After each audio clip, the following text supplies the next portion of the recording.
Olá novamente, espero que vocês não estejam com muita saudade de mim. Essa é a última aula minha de hoje, né? Eu sou Vitor Fiorini, nós vamos falar dois assuntos, demência e doença de Parkinson, tá bom? O primeiro, demência. É importante a gente ter em mente o conceito de demência, para não errar as questões, né? É muito perguntado o conceito de demência.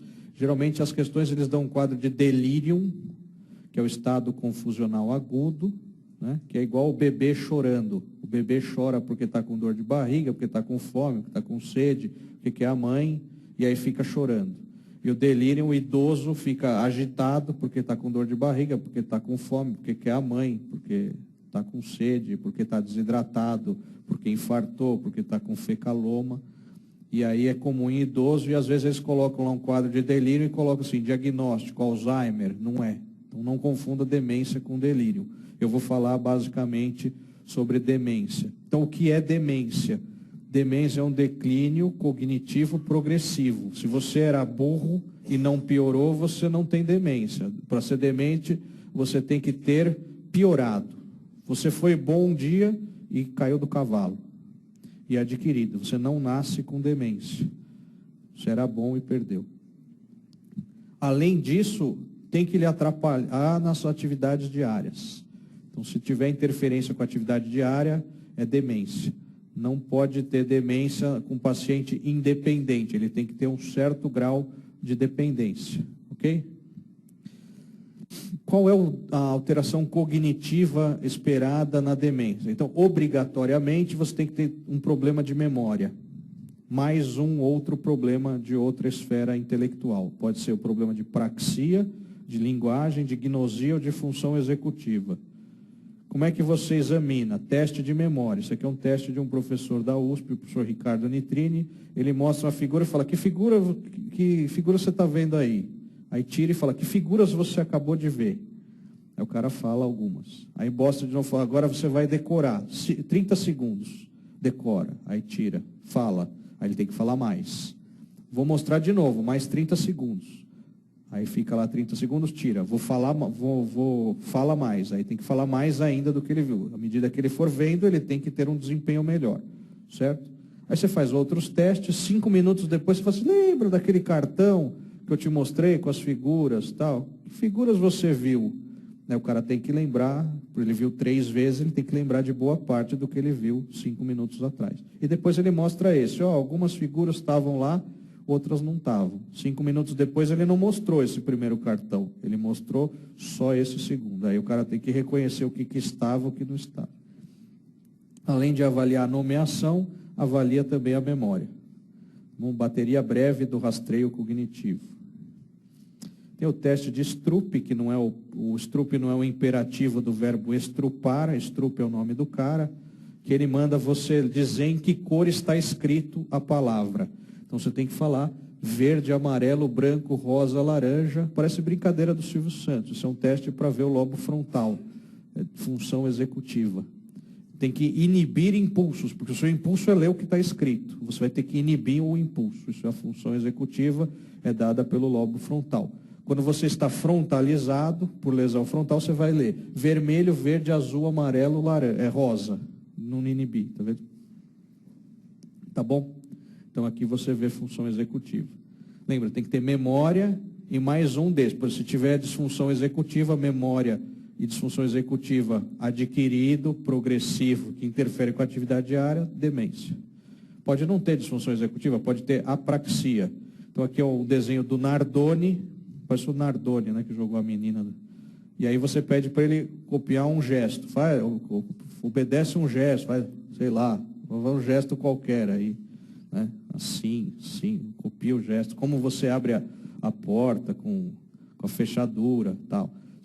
Existe um lugar no lobo parietal esquerdo que você tem gravado todos os movimentos que você já aprendeu. Então você não vai pentear o cabelo. Você não tem cabelo, mas a menina aqui na frente vai pentear o cabelo, fica pensando no cabelo. Você não faz a barba, mas quando ele faz a barba, ele não fica pensando no movimento que ele faz a barba. Vou mexer o braço para cima, encostar na pele, não faz isso. Porque ele tem no lobo parietal esquerdo dele gravado o programa motor para fazer esses movimentos aprendidos, tá bom? Isso chama praxia. Se ele for incapaz de fazer alguns desses movimentos, ele tem apraxia. Se ele tiver alteração de memória e tiver interferência com a atividade diária e for progressiva, ele tem demência. E tem a gnosia, que é a capacidade de reconhecer um objeto pelo estímulo tátil, visual ou auditivo. Você pode chacoalhar uma chave, você pode colocar um negócio, fecha o olho que eu vou pôr um negócio na sua mão, blá, pode reconhecer. Tem o livro do Oliver Sacks, O Homem que Confundiu Sua Mulher com um Chapéu. Ela tinha agnosia visual. E aí você pode mostrar aquela figura, tem que reconhecer o guarda-chuva, a caneca, o serrote e a pera. Para quem tem agnosia, não vai conseguir reconhecer. Isso depende do lobo occipital e um pouco do parietal, ou da base do temporal. Tá bom? E o teste de linguagem, você avalia a fluência verbal, pede para falar palavras com F, ou com A, ou com S em 1 minuto, o normal é acima de 12, ou a semântica, por exemplo, falar itens de supermercado durante 1 minuto, o normal acima de 12. Além disso, você pede para nomear 5 objetos, 5 cores, 5 partes do corpo. Pede para repetir, por exemplo, nem aqui, nem ali, nem lá. E pede para responder, obedecer ordens simples, interpretar ditados populares ou interpretar histórias complexas. Por exemplo, o leão se aposentou e foi morar na toca e falou para os animais, venham me visitar. E aí a raposa passou na frente e não entrou. Ele falou, raposa, por que você não entrou? Porque eu só vi pegadas entrando e não vi pegadas saindo. Aí você pede para o paciente explicar. Se ele for incapaz de explicar, ele pode ter uma afasia de compreensão. Para ter afasia obrigatoriamente, tem que ter déficit de nomeação. Então, essas são as avaliações cognitivas que a gente faz para saber se o paciente tem demência. Memória e mais um de praxia, gnosia, disfunção executiva ou alteração de linguagem. Existe um teste de triagem que é o mini-exame do estado mental. Todo mundo conhece o mini-exame do estado mental. Está aqui, você tem pontuação de 0 a 30. Soletrar mundo de trás para frente, ou fazer conta, copiar os pentágonos, tal, e aí tem a pontuação. Geralmente acima de 26 é o normal, mas aí depende muito da escolaridade, Então, para analfabetos abaixo de 20 é demência. O analfabeto você considera até a partir de 20 a pontuação. Para quem tem ensino superior é acima de 28. Para a maioria das pessoas é acima de 26. Bom, a demência é uma doença que principalmente é degenerativa e aparece com o passar da idade. Existem demências que acontecem em gente jovem, mas a maioria delas, a grande maioria, é a partir dos 60 anos. E a prevalência de demência aumenta conforme a idade. Vai ver que aos 90 anos, 40% praticamente dos pacientes têm demência. Ela pode ser classificada em demência cortical ou subcortical. Cortical é quando tem predomínio de praxia, gnosia, disfunção executiva ou alteração de linguagem, e a subcortical é quando é mais déficit de atenção e função executiva. Ou de acordo com a causa em demência primária ou demência secundária. Abaixo dos 65 anos, a causa campeã de audiência é o Alzheimer. Aí você tem demência vascular e demência frontotemporal. Eu vou falar delas.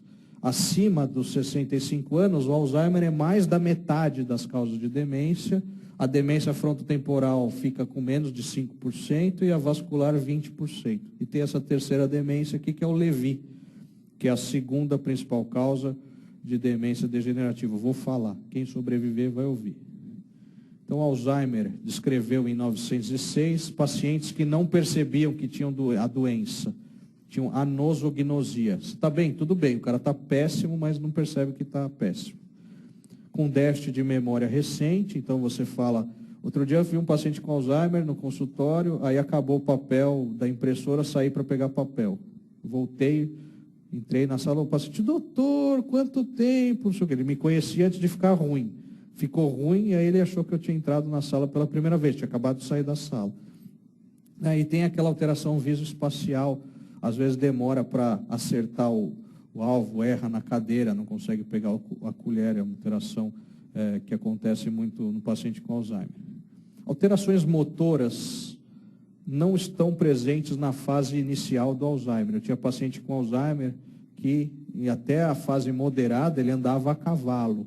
Então, ia o filho dele num cavalo, ele em outro para guiar, e aí eles iam, passeavam, a memória dele era péssima, mas ele conseguia andar a cavalo, não tinha nenhuma limitação motora. Isso é o perigo, porque às vezes eles se machucam, né? Mais para frente, aí começa a ter disfunção de outros sistemas e o paciente fica restrito ao leito. Isso aqui às vezes perguntam na prova, qual é a patologia do Alzheimer? O Alzheimer, o diagnóstico de certeza é anatomopatológico. Então, como funciona o diagnóstico de Alzheimer? Você exclui todas as outras causas, quando você não acha nada, você chama de Alzheimer. Na prática é mais ou menos assim que funciona. Mais ou menos, né? Quando você não vai fazer biópsia cerebral do cara para falar que ele está com Alzheimer, tá bom? Então, quais são as alterações? Você tem alterações intracelulares, que é acúmulo da proteína tal, e acúmulo de proteína beta-amiloide extracelular. Então, intracelular é o tal, extracelular é o beta-amiloide, tá bom?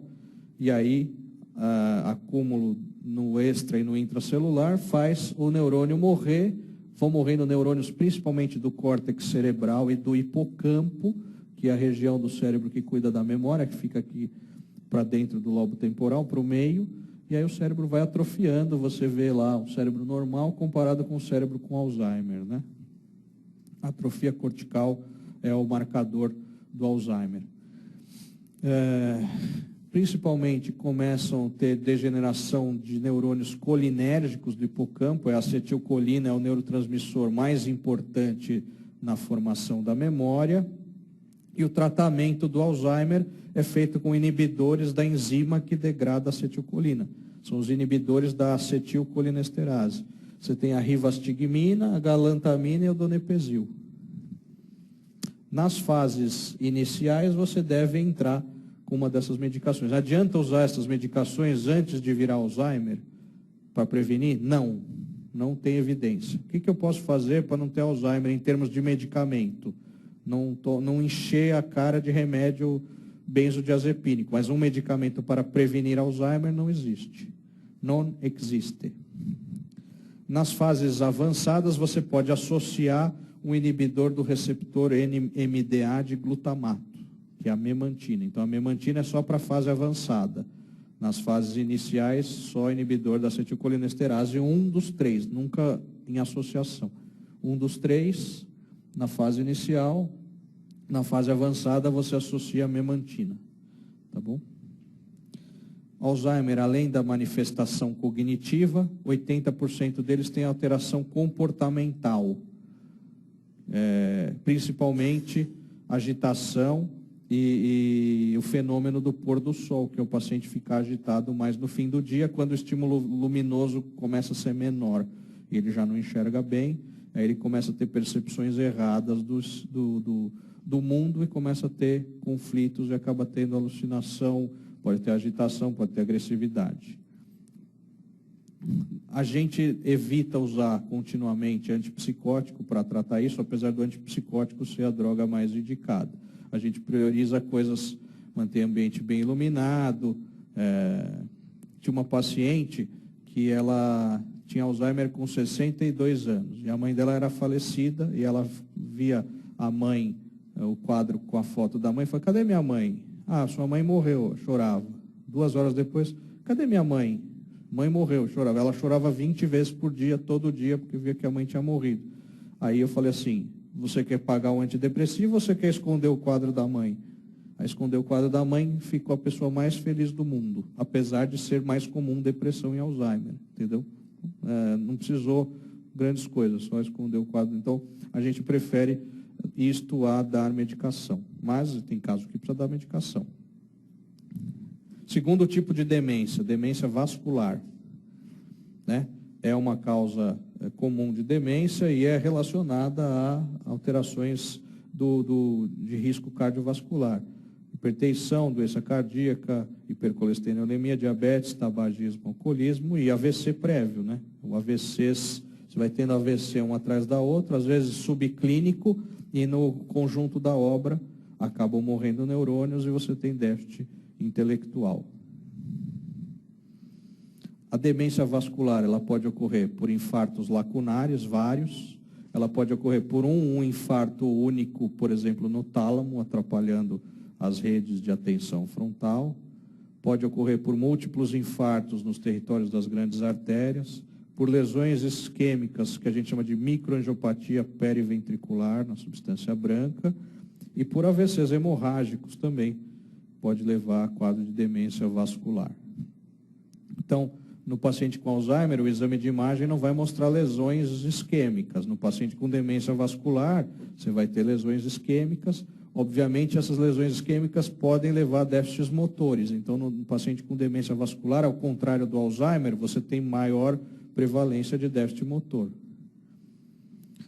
Aí você usa a escala de Rachinski. Início abrupto dos sintomas, piora em degrau, pioras súbitas sucessivas, curso oscilante, confusão noturna, incontinência emocional, sintomas neurológicos focais, sinais neurológicos focais, você vai pontuando, aumenta a probabilidade de ser demência vascular. Tratamento é controlar fator de risco. Tá bom? Controle de fator de risco. Existe um inibidor de acetilcolinesterase que é melhor para demência vascular do que os outros, que é a galantamina, mas isso não é muito melhor. As medicações, os inibidores de acetilcolinesterase são paraquedas. A pessoa pulou do avião e está piorando. Aí você dá um paraquedas para ela não cair tão rápido, mas ela vai continuar caindo. Ninguém com Alzheimer vai ficar bom tomando remédio. Ele vai piorar mais devagar. E no Alzheimer a evolução é lenta e progressiva. Na demência vascular a evolução é em degraus. A mistura de Alzheimer com demência vascular é a terceira causa mais comum de demência. Então, primeiro Alzheimer, segundo vascular, terceiro Alzheimer mais vascular. Às vezes é difícil de fazer o diagnóstico. Você vê uma pessoa e fala, nossa, mas 55% das demências são Alzheimer, 22% são vascular, 20% são Lewy, aí não sobra nem 5% para as outras causas, então, e não tem muito o que fazer, então nem precisa fazer exame, precisa, é lógico, porque às vezes, dependendo da série, de 10% a 30% dos quadros de demência podem ser reversíveis, podem ser curáveis. É que esse valor aqui, 10 a 30, depende da idade, né? Depois dos 65 anos, a incidência de demência reversível é menor. Então, quando cair um caso de demência que parece Alzheimer, você não vai direto na alternativa Alzheimer, você vai na alternativa que, sim, procurar causa reversível antes, né? Eu falo assim, você está com demência. Eu falei, estou com Alzheimer, você não vai querer saber antes se tem alguma coisa reversível? Lógico. Você vai primeiro nas causas reversíveis. Quais são? Hipotiroidismo, hidrocefalia de pressão normal, depressão, hematoma subdural, insuficiência hepática ou renal, sífilis, neoplasia, doenças carenciais, principalmente a deficiência de vitamina B12. São as causas mais comuns de demência reversível e que obrigatoriamente devem ser investigadas. Inclusive o SUS pede, se você for prescrever medicação de alto custo, os inibidores de acetilcolinesterase, para pegar pelo SUS em São Paulo para tratar Alzheimer, você tem que levar exame de imagem e exame de sangue mostrando que não tem nenhuma causa reversível. Ele obriga que você faça isso, tá bom? Faz parte da investigação. Aí tem os exames que você pede para investigação. Os que estão com asterisco não são obrigatórios, só quando você duvida de outras causas, eu vou mostrar. O líquor, anti-HIV, toxicológico, cobre ceruloplasmina para ver doença de Wilson, o eletroencefalo. Então, qual é a principal causa de demência? Alzheimer. Segunda principal causa de demência, vascular. Se cair, demência vascular é a principal causa de demência. Você olha e fala, a principal é Alzheimer. E a terceira é Alzheimer mais vascular. Destaque para a hidrocefalia de pressão normal, que é uma causa de demência reversível. Clinicamente se manifesta pela tríade de Hakim-Adams. Demência, incontinência urinária e transtorno de marcha. Tá bom? O tratamento é, dentro de 1 ano de início dos sintomas, se você colocar uma derivação ventrículo-peritoneal, os ventrículos diminuem e melhora a demência. Ou você pode fazer punções lombares de repetição para retirar líquor. Qual pergunta? Fala. Incontinência urinária, distúrbio de marcha e demência. Tríade de Hacking-Adams. Tá bom? Incontinência urinária, demência e transtorno de marcha. Sempre pergunto essa tríade da hidrocefalia de pressão normal. Sempre. O tratamento é derivação ventrículo-peritoneal ou punções de líquor de repetição. A demência frontotemporal, a gente não falava dela na aula, mas ultimamente estão perguntando, então a gente incluiu aí, faz uns 3 anos que cai direto. O que é a demência frontotemporal? Ela tem 3 variantes. A variante comportamental, lembra que o lobo frontal inibe impulsos, né? Eu quero fazer xixi, eu vou ao banheiro, não pego, ponho o bilau para fora e mijo aqui na frente de todo mundo, porque não é o caso, né? Socialmente inaceitável, é o meu lobo frontal que faz isso. Se eu tivesse frontalizado, poderia fazer isso. A afasia progressiva primária, que é um quadro que começa com linguagem, tem a demência semântica, que também tem a ver com linguagem. É mais comum que ela ocorra antes dos 60 anos, ela não é a mais comum antes dos 60 anos. Quando ela acontece mais frequentemente antes dos 60 anos. Antes dos 60 anos também é o Alzheimer o mais comum. Ela comete a memória tardia, coisas antigas, tardiamente, né? Não é coisa antiga, ela tardiamente compromete a memória. O início dos sintomas são comportamentais, né? Primeiro você tem desinibição e linguagem, depois é que a memória é acometida. E não tem o que fazer de tratamento. Tinha um professor da USP que tinha demência frontotemporal, professor titular, que ele passava o dia inteiro andando de um lado para o outro no quarto. Tudo bem, professor? Não falava mais e ficava assim.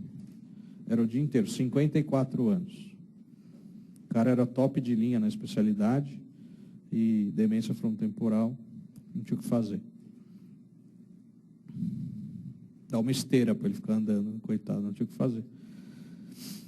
Bom, lembra da doença da vaca louca? A vaca louca foi uma epidemia de doença de Creutzfeldt-Jakob que teve na Inglaterra, no Reino Unido, né? É uma doença priônica, prion, aquele segmento de DNA extracelular que se incorpora no DNA do hospedeiro e gera a formação de uma proteína normal que destrói neurônios, né? Então o encéfalo fica parecendo uma esponja. Ele derrete e é rápido, é uma demência rapidamente progressiva. Em 2 meses o cara já está xalau, tá bom? Você tem, chama encefalopatia espongiforme. Você tem demência, tem alteração cerebelar e tem mioclonias. Essas mioclonias são reflexas. Você bate palma lá do lado do cara, ele toma um susto e tem mioclonia. Mioclonia é aquela contração rápida, né? O eletroencéfalo típico mostra atividade periódica. Quando era residente, o eletroencéfalo era no papel, na máquina, não era digital, e ficava num bolsão no pé da cama do paciente. Aí vinha sempre normal, as escrituras iam lá e usavam de rascunho. Aí tinha um caso de Creutzfeldt, que a gente viu 1 por ano. E tinha um eletroencéfalo típico, que ia publicar o caso. Cadê o eletroencéfalo? Usei para fazer rascunho. Muito bem, foi um caso de óbito rápido lá da escriturária, ninguém sabe como ela morreu. Ela e o residente, né? Foram encontrados os 2. A cabeça de um no corpo do outro, assim, né? E aí a ressonância, lembra que a difusão no AVC mostrava lesão aguda, tal, mas lesão na difusão não é específica de AVC, tem outras doenças que dão lesão na difusão. Para você saber se é AVC, tem que fazer um outro esquema que chama coeficiente aparente de difusão, que é o MAPA. E aí no MAPA, para ser AVC, tem que ficar preto. Se não fica preto no mapa e branco na difusão, não é AVC. Quando tem Creutzfeldt, a ressonância mostra todo o córtex branquinho na difusão inteira e nos núcleos da base. Não é só num pedaço, igual naquela questão que eu mostrei. E no líquor você pode detectar uma proteína chamada proteína 1433. Tá bom? Creutzfeldt, então, é uma doença infecciosa que causa demência. Outra doença infecciosa que causa demência é a sífilis, né? Tá bom? Comprometimento cognitivo leve, aquele cara que está na porta do avião para pular, mas não pulou ainda, não é Alzheimer, né? Então ele tem queixa de perda de memória, mas ele ainda é independente, ele não precisa de ajuda de ninguém. Geralmente ele tem um domínio cognitivo só ruim, geralmente a memória. E quem tem desses pacientes que tem comprometimento cognitivo leve, aqueles que têm maior risco de Alzheimer são os que têm lá a presença desse alelo E4 no gene da apolipoproteína E. Também tem fator de risco maior para Alzheimer se tiver deficiência de folato com fibrilação atrial, pacientes com ansiedade e pacientes com atrofia hipocampal. Recentemente, pacientes que usam benzodiazepínico cronicamente foram incluídos nos casos de comprometimento cognitivo leve com maior risco de Alzheimer e estão colocando os que usam omeprazol nesse grupo também, mas ainda não é certeza. Tá bom? Comprometimento cognitivo leve. Pode até ter um mini mental normal, a memória é ruim, mas ele é independente para as atividades. O risco de demência vai até 10% por ano, a mortalidade é maior. E o que é que você pode fazer para não virar Alzheimer? Atividade física, dieta do Mediterrâneo e atividade mental, né? Palavras cruzadas. Fizeram um trabalho, progressão de Alzheimer em pacientes com transtorno cognitivo leve. Quem fez palavras cruzadas teve menos conversão para Alzheimer do que quem não fez. Caça-palavras, não tem evidência, quebra-cabeça, brincar do show, do mega senha, jogo do milhão, nada disso. Palavras cruzadas. E não tem nenhum medicamento com evidência que previna a progressão para Alzheimer, tá bom? Por enquanto. Gostaria de o ano que vem chegar e falar que tem 3, não tem nenhum. Parte 2. Doença de Parkinson. Doença de Parkinson é uma doença degenerativa, morrem neurônios a partir dos 50 anos de idade, tanto em homens quanto em mulheres, que acomete até 3% da população depois dos 65 anos, mais prevalente nos países ricos. O Brasil tem 300 mil pessoas com Parkinson, com incidência de 20 para 100 mil habitantes por ano. O risco de desenvolver é de 1 para 40 e que se gasta 11 bilhões de dólares por ano com medicamentos, né? Doença de Parkinson antes dos 30 anos geralmente é genética. Se for antes dos 40 é chamada Parkinson precoce, e antes dos 21 anos chama Parkinson juvenil. A doença de Parkinson é um tipo de parkinsonismo. Existem 4 tipos de parkinsonismo: o parkinsonismo idiopático, o parkinsonismo secundário, o parkinsonismo plus e o parkinsonismo genético. Eu vou falar, não precisa anotar ainda. O parkinsonismo é uma síndrome caracterizada pela presença de bradicinesia, mais 2 dos seguintes: tremor, rigidez ou instabilidade. Bradicinesia é obrigatória. O que é bradicinesia? É lentidão para fazer movimento. Então você pede para a pessoa imitar como é que ela troca a lâmpada. Se ela não for portuguesa, que gira a escada, né? Se ela não for portuguesa, ela faz assim. Então tem lentidão para fazer movimentos. Tá? O lado esquerdo é mais lento. Pede para bater o pé, ela vai mais devagar. Tá bom? Isso é bradicinesia, é um critério obrigatório para o diagnóstico de parkinsonismo. Além da bradicinesia, tem os critérios opcionais. Um deles é tremor. Posso ter Parkinson sem tremor? Sim, que é a forma rígido-acinética. De modo geral, o tremor do Parkinson é de repouso, melhora com o movimento e com a postura. Quando você deixa em repouso, o tremor é mais intenso. E ele parece que a pessoa está contando moedas e ele é assimétrico. Tá bom? Tremor em postura, que é o mais comum, chama-se tremor essencial. Melhora com álcool. Mas não é por isso que você vai sair por aí prescrevendo cachaça de 8 em 8. Tá certo? O tremor do Parkinson ele é de repouso e assimétrico. Isso despenca em prova de residência. O tremor de Parkinson é assimétrico e de repouso. Deixou a mão parada, ela fica lá tremendo. Não é obrigatório ter tremor para ter Parkinson, mas é obrigatório ter bradicinesia. A rigidez tem o sinal da roda denteada, ó, parece que está passando numa catraca. Sinal da roda denteada, tá vendo? Tem resistências resistências sucessivas ao movimento. E a instabilidade postural, você pede para a pessoa, esse aqui não passou, hein? Você faz o teste do puxão.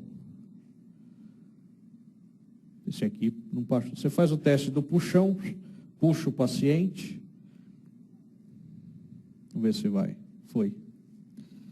E aí, ele não precisa cair. Se ele der mais do que 2 passos, ele tem instabilidade postural. Tá bom? Então, instabilidade postural é um dos 3 possibilidades. Tem que ter bradicinesia mais 2 desses 3. Mais um, depende do critério. Esse aqui é o critério inglês, que tem que ter diagnóstico da síndrome parkinsoniana, depois critérios de exclusão, são vários, e depois critérios de sustentação. Principalmente é ser assimétrico e sempre o lado que começa é o lado que vai ser pior.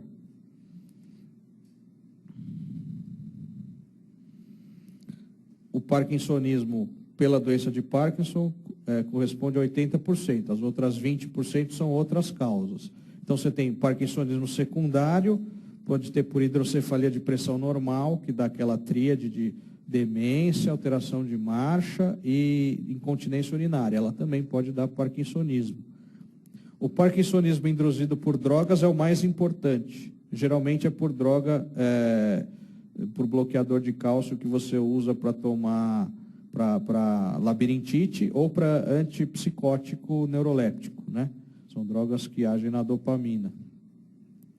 Então, flunarizina e sinarizina para idoso é proibido porque pode causar parkinsonismo induzido por medicamento.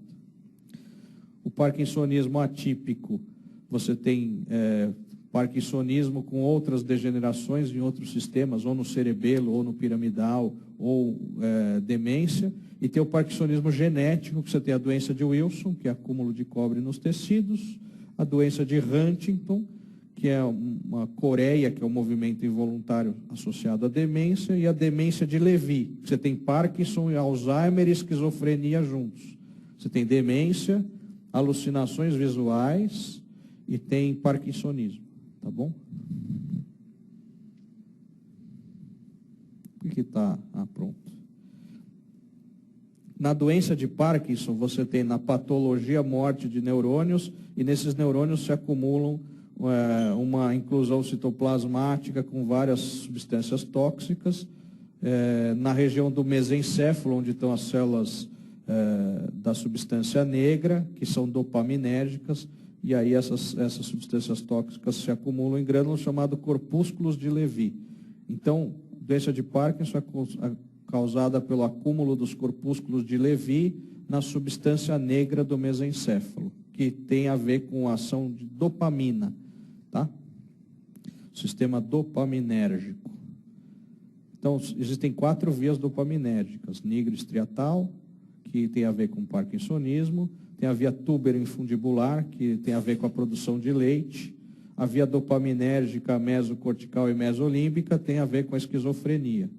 Tanto que tem a história clássica da mulher que levou o bolo de chocolate no ambulatório de psiquiatria, o cara começou a comer e ela falou, fiz com o meu próprio leite, galactorreia induzida por neuroléptico. É que nojo, vocês fazem coisa muito pior. E aqui, um anátomo patológico, a substância negra do mesencéfalo, que está envolvida a produção dos neurônios dopaminérgicos é a mesma da produção da melanina, por isso que ela é escurinha. No Parkinson, essa substância negra, os neurônios vão morrendo, ela fica substância pálida, não fica pálida, mas diminui a quantidade, tá bom? Então, a causa do Parkinson é multifatorial, tem predisposição genética, tem produção de radical livre, tem envelhecimento, tem neurotoxina, tá bom? Mas é morte de neurônios dopaminérgicos. O tratamento de escolha é a levodopa para idosos, né, que é uma dopamina sintética, em pacientes jovens você pode usar agonistas dopaminérgicos, principalmente o pramipexol. A bromocriptina a gente não usa, pode dar valvopatia cardíaca. Os inibidores da CONT, principalmente o entacapone, o tolcapone foi retirado do mercado, só funcionam quando dados juntos com a levodopa. A selegelina é um inibidor da enzima que degrada também a dopamina, assim como a CONT. E a amantadina é uma medicação que serve só durante 1 ano. Depois de 1 ano ela não funciona mais, que é um antiviral. Nos Estados Unidos eles usam a amantadina para tratar a gripe. Bom, o tratamento da doença de Parkinson pode ser feito com cirurgia. A cirurgia melhor é a estimulação cerebral profunda com um marca-passo, tá bom? Mas tem cirurgias destrutivas, que são a talamotomia para tratar o tremor, a subtalamotomia para tratar tremor e discinesia, e tem a palidotomia, que é tratar discinesia. Discinesia é uma complicação do tratamento, é um efeito colateral da levodopa.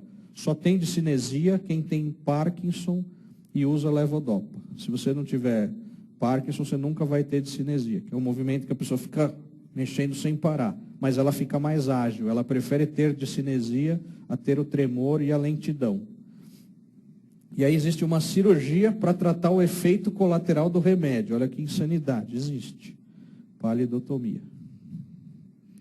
Antes de fazer as questões, vou responder uma questão que me foi enviada por alguém que eu não sei de onde é. Olá, professor, boa tarde. Boa tarde. Por favor, é possível um AVC isquêmico ou hemorrágico se manifestar com crises convulsivas? Sim, é muito possível.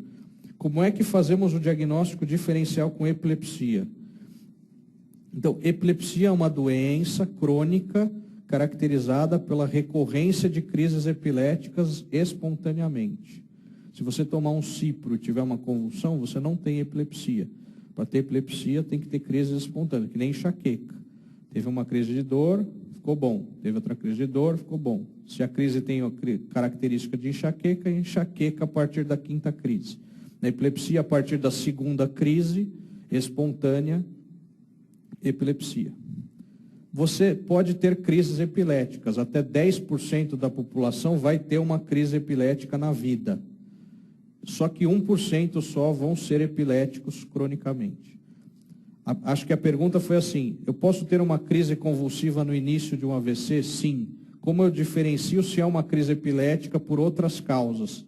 O cara é epilético, tem uma lesão cerebral, um tumor, ou tem uma sequela, uma epilepsia desde a infância. Como eu diferencio? Então, o que vai ajudar a diferenciar é o exame de imagem. Às vezes você demora para fazer o diagnóstico. Se for um AVC, a ressonância com difusão vai ajudar você a ter essa ideia. Se já apareceu uma lesão isquêmica na tomografia, né, você vai ter esse sintoma. É que a maioria dos AVCs não se manifestam com crise epilética, mas você pode ter crise epilética no início dos sintomas, sim. Principalmente se pegar neurônios corticais e principalmente se pegar neurônios do lobo temporal, que é o lobo mais facilmente acometido para causar crise epilética. Se tiver um AVC temporal, pode ter crise epilética no início do quadro. E você pode não ficar epilético depois. Se depois ficar aquela sequela e você começar a ter crises espontaneamente, aí você é epilético, sim. Ficou a sequela e aí você começou a ter crises, pode ficar epilético. Chama epilepsia focal sintomática. Você tem uma lesão que levou a ter crises espontâneas. Tá bom? Espero ter respondido. Não sei se eu respondi. Se não respondi, manda de novo que a gente responde de novo. Bom, um homem de 72 anos, professor aposentado, vem ao ambulatório para consulta. História da moléstia atual, esquecimento há 3 anos, de nome de pessoas que não vê há algum tempo, de onde guardou objetos, além da dificuldade de dirigir em locais que não conhece. A gente vê, esse é o que a gente mais vê na vida. Trabalha voluntariamente em uma ONG e consegue executar as tarefas que fazia antes. Nega doenças prévias ou uso de quaisquer medicações. O exame físico é normal, glicemia 88, colesterol 170, HDL 46, triglicérides 140, cálcio 9,2, TSH 1,2, vitamina B12 400, VDRL negativo, anti-HIV negativo.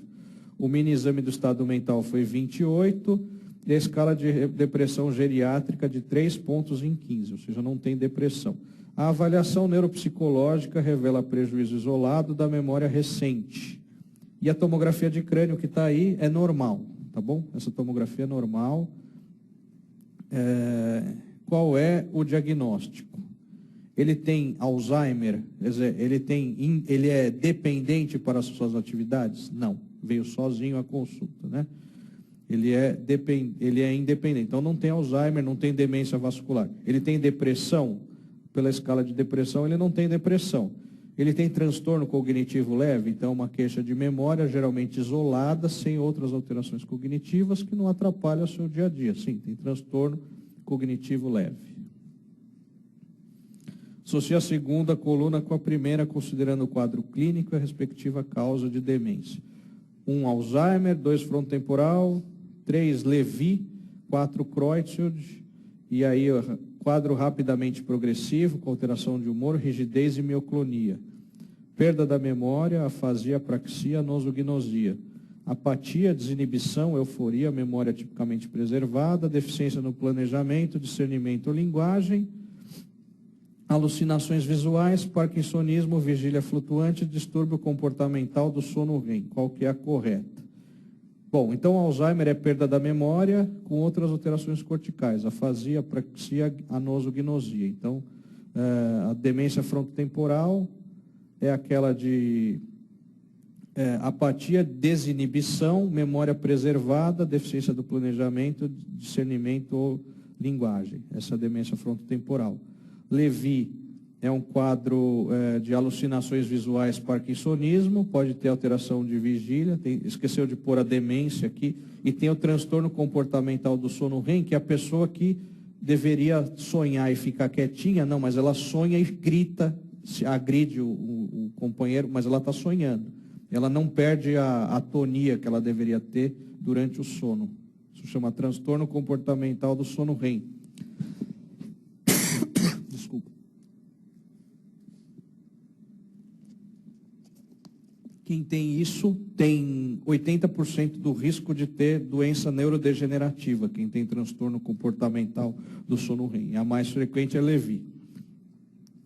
Então a correta é Alzheimer, é no segundo, é por ordem, né?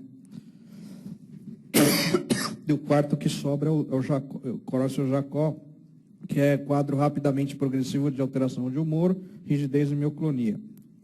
Então, o primeiro é o 4, o segundo é o 1, o terceiro é o frontotemporal, 2, 4, 1, 2, e o último é o Lewy, o 3, alternativa B. Certo? Dúvidas? Eu considero essa questão muito fora. Mais um golinho aqui.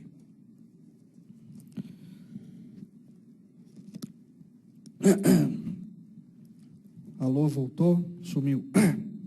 Essa questão é muito fora do padrão das questões de demência. Muito fora. A maioria das questões de demência é bem mais fácil que essa. Eu pus aí de propósito para a gente discutir, tá bom? Metade dos idosos com demência em grau moderado não é diagnosticada pelos médicos de comunidade. Com base nos conhecimentos sobre demência, assinale a correta. Estou até chorando. A demência vascular é a primeira causa de demência em idosos brasileiros, ficando o Alzheimer em segundo lugar. Certo ou errado? Primeira causa é Alzheimer. Depressão, deficiência de B12 e hipotiroidismo podem causar sintomas demenciais reversíveis com o tratamento adequado. Certíssimo. Tanto o tratamento do Alzheimer quanto da demência vascular são realizados com drogas anticolinérgicas. Anticolinesterásicos, justamente é procolinérgico, né? Indivíduos jovens que se queixam de perda de memória apresentam maior chance de demência na terceira idade. Não existe nenhum trabalho que prove que jovem vira paciente com Alzheimer no fim. E pacientes com história de hipertensão arterial, diabetes e fibrilação atrial apresentam menor chance de demência vascular, nem a pau juvenal, né? Então, a alternativa correta é B, sempre B, né? Falei que é sempre B. Essa aqui deve ser B também, vamos ver. Um homem de 60 anos apresenta há cerca de um ano déficit de memória recente de caráter progressivo, associado à desorientação espacial e dificuldade de nomeação, sem alteração do comportamento. Pronto, não é B. O exame neurológico não revela alterações. Ressonância de crânio mostra discreta atrofia cortical. B12, hormônio tiroidiano e VDRL alterações. Qual o diagnóstico mais provável?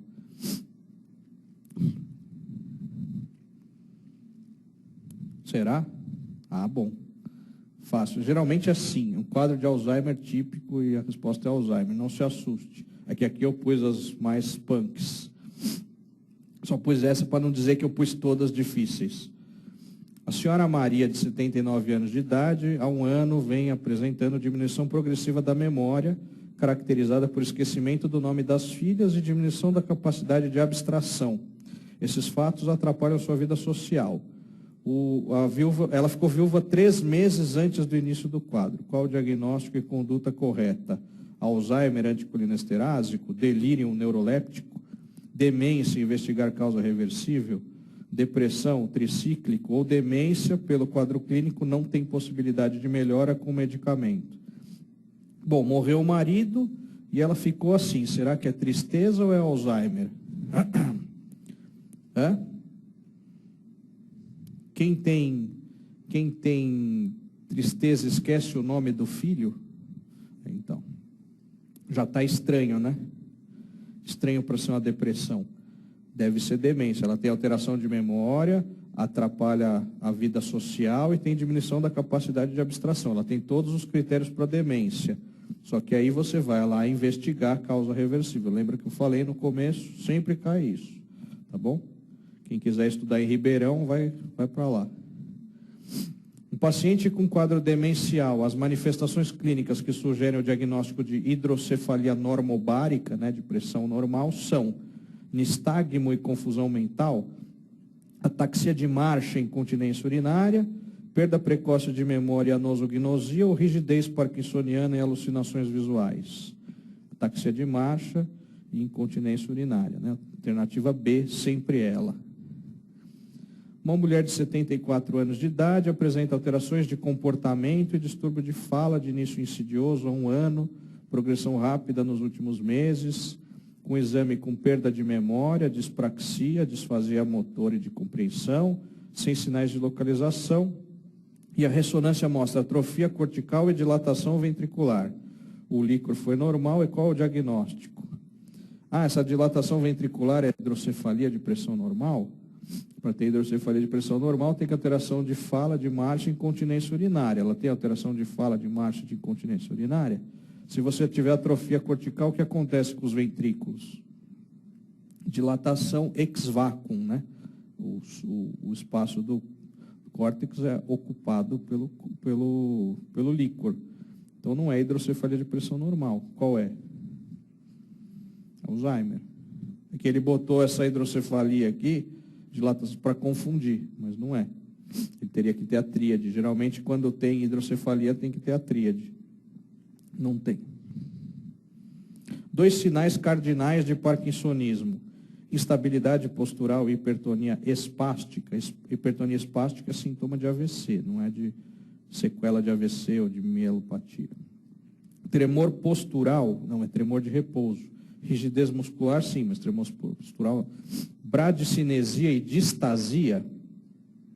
Distasia é não conseguir ficar em pé. Rigidez muscular e bradicinesia é aquela rigidez da roda denteada. É uma rigidez. Tremor de repouso, sim, e depressão não é sinal cardinal. Então, a alternativa correta é rigidez muscular e bradicinesia, alternativa D. No Parkinson, qual é, respectivamente, a principal deficiência neuroquímica e qual a via anatômica que acontece a sua deficiência? Perguntaram isso, hein? A deficiência é dopamina e a via é substância negra, nigroestriatal. Alternativa E. O tremor do Parkinson é simétrico ou assimétrico? Assimétrico. Ele é de repouso ou de intenção? De repouso. Adivinha, alternativa C. Acho que acabou. Não, tem mais um. Uma senhora de 79 anos é trazida pela filha à consulta por ter 3 quedas nos últimos 2 meses. E desde o último ano ela tem estado cada vez mais quieta, muito lenta e quase não faz esforços. Enalapril, hidroclor, sinarizina, desde que apresentou uma crise labiríntica há 2 anos. Ao exame não havia déficit cognitivo, mas um tremor discreto das mãos, bradicinesia, sem distúrbio postural, nenhuma outra alteração. Qual a melhor conduta? Iniciar levodopa para se fazer o teste terapêutico para Parkinson e não realizar ainda outra propedêutica? Realizar tomo de crânio rapidamente por diagnóstico de isquemia cerebral, é súbito o déficit? Solicitar propedêutica laboratorial, incluindo dosagem de B12, TSH e íons, porque o distúrbio metabólico é a causa mais comum, é a causa mais provável dessa apresentação, ou suspender a sinarizina, porque esse quadro clínico deve estar relacionado aos efeitos colaterais do medicamento. Caiu, eu falei. Sinarizina não pode dar para idoso. Dúvidas, estou à disposição ao vivo ou ao morto, né? Obrigado pela atenção aí, boa sorte para vocês.